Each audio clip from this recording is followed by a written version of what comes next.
biso président Dambe yile naboyi kozala égoïste nasengi na nzambe même 2 siècles plus tard awatama lisusu alimbo muzue Arlie la grâce incomparable Arlie la grâce oh il aura danger ça Alex.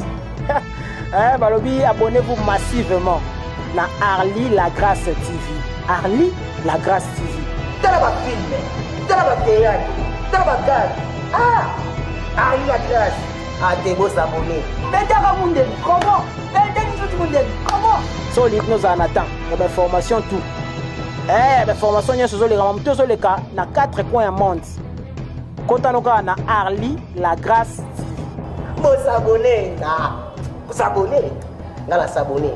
Balubi chani na YouTube bijali kaka beaucoup. Arlie la Grâce TV.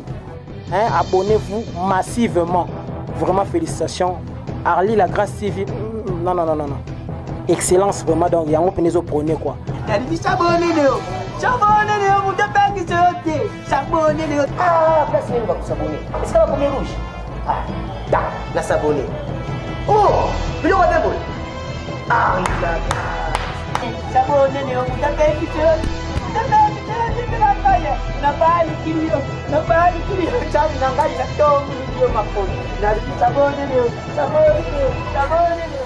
Bonjour, vous êtes chez Arlie la Grâce TV. Naeli binosu leo lisolo moko ya kitoko eko sepelisa bidon. Bino moyi masolo na ngai la masolo moko ya réalité. Ezo leka na monde oyo. Lisolo na biso ya tongo ya lelo ne momoni titre wana ezali ne bozo mona titre ezana jeune fille moko badaki deux camarades d'enfance depuis d'enfance quoi batanga sika moko bakola sika moko bakena église sika moko donc baki ba vrai ami inséparable et sali que le fille on commune Sandrine nandeko na ye komona ye Peggy donc Sandrine l'église qui fréquentait l'église moi qu'on a Peggy camarade naïe d'enfance Peggy a ABC Sandrine qui est à mon garçon elle est tombée amoureuse il y a frère moi à l'église mais à quoi sa frère wana te qui alingi frère wana siko il quoi zaka trop timide par rapport à camarade naïe Sandrine et moi c'est Sandrine ce qui Sandrine a ko border mon frère wana baye ba soki frère on azali libre ou bien bala ou bien za na mwasi ou bien za yemoko donc voilà quoi sans ni abisi camarade na bine donc c'est bon nga po nga tranquille t'inquiète pas nga ko mener enquête wana na tuna to ba soki frère na mwasi ou bien za ndenge nini si c'est comme ça dans un petit problème je vais faire cette mission. Allez son Peggy passer à celle confesse à camarade Sandrine ayi bon d'accord nazo zela suite bakmo ki l'église quand bakendaka Sandrine donc ba pesa ki émission na kamane Peggy donc ba comme une église Sandrine a comme ko border frère wana Eric na comme Eric a comme ko border ye ko so na ye bande ko nanga kaninge zalaka après jour mosusu boye ba se batele mon ba se fait ba la émission moko boye par rapport ba ça la kit mo par rapport ya jeunesse ya église. Sur Sandrine, bâti bon groupe mon qu'on a ba Eric, pas les cas pour passer l'émission là. Il y a mon yango qui est vraiment une bonne occasion. Il y a coborder frère Eric pas du kakaye pour aye basoki azana mwasi ana copine comment donc aye ba vie na ye. Et ça dit que ndeke zalaka bande konanga. C'est nangai Sandrine na ko border frère na biso Eric atu na kaye ndenge nini ozalaka wapi ovandaka wapi na vie osalaka nini mo yebaka vie na ye muke premier jour après frère Eric vraiment s'intéressé na sœur Sandrine basolaka c'est ça na atu na kaye baka so ce que c'est Sandrine ya izui makamwana a même non camarade na ye Peggy parce que Peggy elle était contente. Ah c'est bon azana moi cité azana ye mo célibataire faut ça ba na espoir ah d'accord c'est que droit moi cité na kota na ngai na kata masolango bandeko nanga et ça li que ba on continue ka bongo moi besoin kende 1 mois 2 mois 3 mois allez je mosusu bah changer numéro sœur Sandra na frère Eric va changer numéro frère Eric qui musu na butu a bengi sœur Sandra oh sœur Sandra na besoin na solo na yo ya tuni pourquoi ko solo nanga ya bino nga solo na yo pour na za likamoko da ibisa yo et ça va très important est-ce que ko na lobby to so masolango ya bi il est qu'il pourquoi a bengi ngai a benga po na sali nini po a benga aïe bon ok le quoi benga c'est important na yo kaye aïe bon d'accord premier te lobby to kuta na biso c'est Sandra aïe bisi pe c'est comment ne pegi abi tala ku du frère Eric a benga hinga akinanga to kuta na yeto so ali kama yebisanga c'est l'occasion aussi na yebisa ye qui est camarade nanga yo ozo mourir na ye yabi ok pas de problème c'est bon ba ki ko kuta na pegi na frère Eric né c'était prévu ba ko ba kutani allez frère maman ko badi ko sa sœur oh sœur depuis que tout monde so anayo ezali et comment ça ngai ke na ko tomber amoureux na yo abi frère et ça li est-ce passé et ça li vraiment passé abi non abi c'est bête na lobino bongo abi non ce que moi nga ya pour s'intéresser pas na yo ko tuna makambo na yo c'était pas par rapport à moi c'était par rapport ya sœur na biso mo église o payer na ko ya Peggy sœur na biso na moto a besoin na yo et on atina ngana tuna makambo na yo ayi basoki oza marié ou pas abi yiska la so frère Eric ayo ki bongo aleli c'est les mawa maman ko abi c'est mon répondre aussi ma bakabona bango c'est Sandrine qui ba choka qui est quoi ndima ite ka satana na ngote ya bi ya une émission pona camarade na ye comment il commence souffrir comme olinga ye franchement il travaille qui à mon épée ndenge ni na ko sa sœur na camarade ne pegite makama bongo parce que c'est Peggy ozela ye apese mo nouvelle que mobali anzimi ba za mosna mobali bande ko ngai boka li solo yo ya ba ma passi et ça li que ba kaboy na frère Eric 2 jours 3 jours ba ko na frère Eric frère Eric bon il faut répondre yo nous mamolo ba nga pena suma yo pour répondre nga ba kutani susu ba kutanaka frère Eric ayibisi abine ba franchement nga za nga intéressé na camarade na ya sœur Sandra sœur Peggy nga vraiment nga s'intéresser na yo muto zo ko plaire nga yo muto na se paye na yo mais que frère sœur wana vraiment na intéressé na yete sœur Sandra mais ça la bien parce que ngai na sana ito ba camarade ya tinenga mission ya na besoin na yo siko yo linga so nga na ndenge nini ma papa ba mama bimo ka li solo oyo sœur Sandra akari ba traumatiser ki bien te azo ba te asala ndenge nini frère pas ko tika te azo continue toujours ko loba na sœur Sandra qui alingi vraiment atala ya ezalita ya alingi sœur Sandra alingi sœur Peggy te parce que ça na guna été azama moi si o ya ko linga te ya sepe na ye na sœur Sandra ba continuer ka bon sola bolingo ko tarate e koti bande ko ngai moninga pa luka mobali yo tina moninga ke luka mobali pa ya ake lukelo mobali ye pas na tirage mobali sikoyo coup de fou esali ya osana nini sœur Sandra la yo ki bongo amono me ko ba sérieux parce que frère Eric ayibisi abi ke nga na besoin na bala yo na besoin l'église ba yeba bande ko ba yeba ba tout ba yeba pour ya sérieux tout ça ndinga propre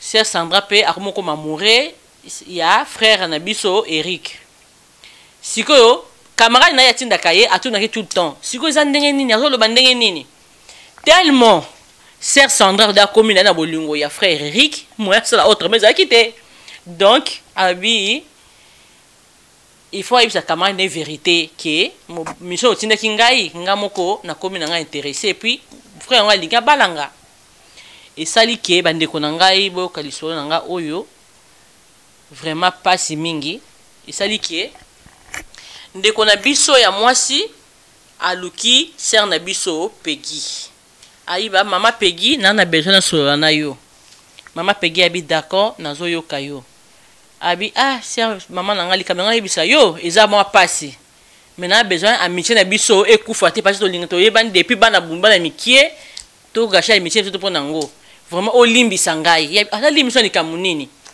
abandi ko lela sœur na biso abandi ko lela Sandra abi mais Sandra arrête de pleurer pourquoi zo lela il faut pas pleurer likamuni nango oyo ekokabola ngana yo abi likamoko ba ya ezosala nga pasi fo na loba nango me nayebi ke so mosusu okolimbisa nga te mais fo limbisa nga trouver place olimbisa nga mpona kokoka te na kokobomba likambo oyo te bandeko na ngai boyoka lisolo na biso esali ke sere pegi abi bona nazoyoka oyo lobela naso likambo ngo eza nini bandeko sere na biso abandi koyebisa ete oyo nga alingi na bala ayi mais c'est une bonne nouvelle so olingi obala mais c'est bien oyo nalingi na bala na Eric yabi songo bala na Eric promi te Eric oyo wapi yayebi ete Eric nini oloba oyo Eric oyo ayo bamai bandeko na ngai sere na biso pegi kozaki yabi kwa Eric oyo ya ngai olingi obala na ye na ndenge nini ayi mais non aza mwasi mobali na yo te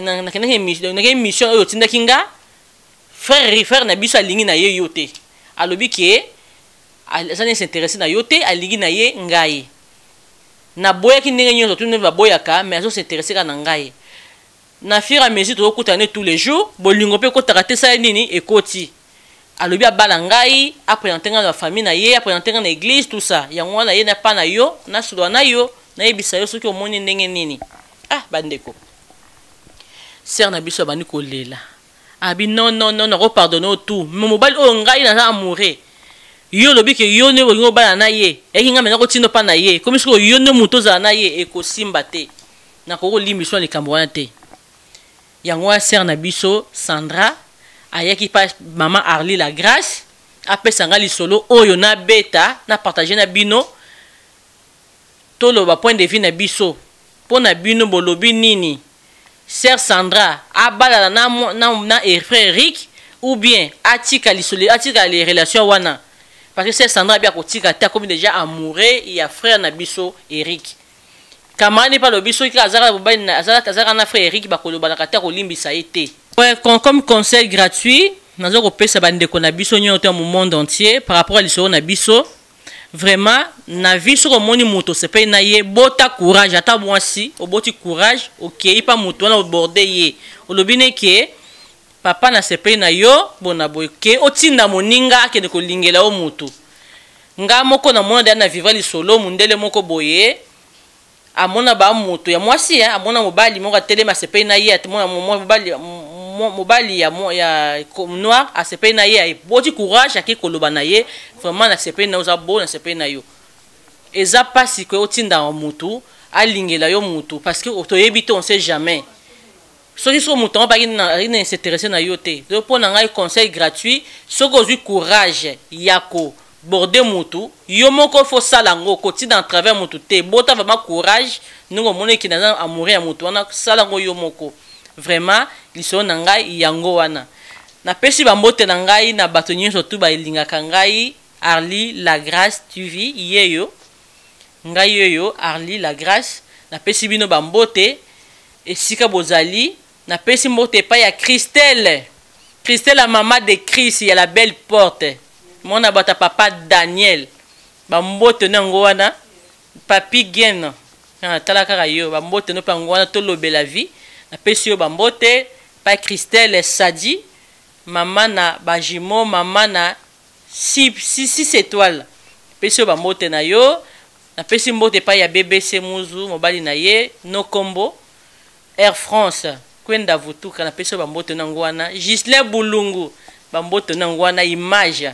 so bolingi ba photo qualité quoi bokeka pa Gislain Bulungu bokozo ba image moko ya bien ya propre bambote na ngai na batutu banadege ya bibote bambote nango wana tika ete nzambe na lola pambola bino amona bino na pesi susu na bosani te na pesi mama Odette mbote nango wana yaya Odette na ngai na Allemagne mbote nango wana et puis double one le mabe bambote nango wana boss babi ba boss yonde boss papa Mbemba bambote nango wana frère na ngai ya belle porte bambote pasteur Daniel na bosani ote na libota no mobimba bambote na bino ngo wana tokutani na émission na biso ya mbala ya sima ba histoire na biso ya mbala ya sima na kosenga na bino kaka soki bolinga Arlie la grâce mutu abonnez-vous dans notre chaîne Arlie la grâce TV bokomona babiloko ya bien ba histoire aboye eko pesa ba conseil eko pesa bino pe mayele ya ko vivre. Merci beaucoup, ciao.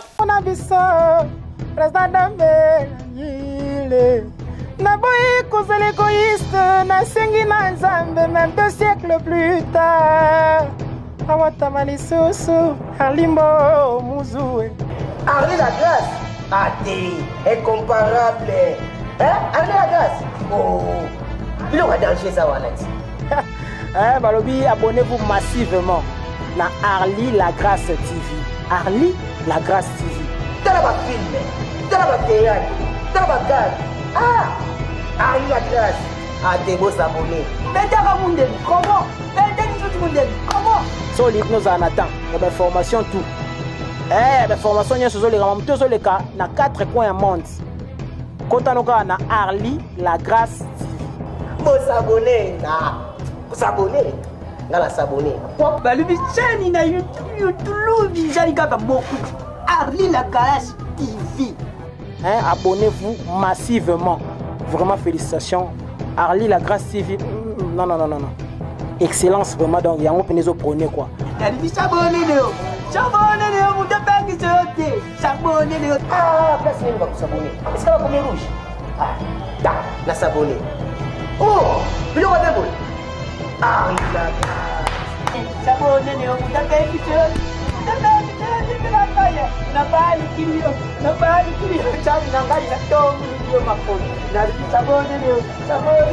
s'abonner Léo.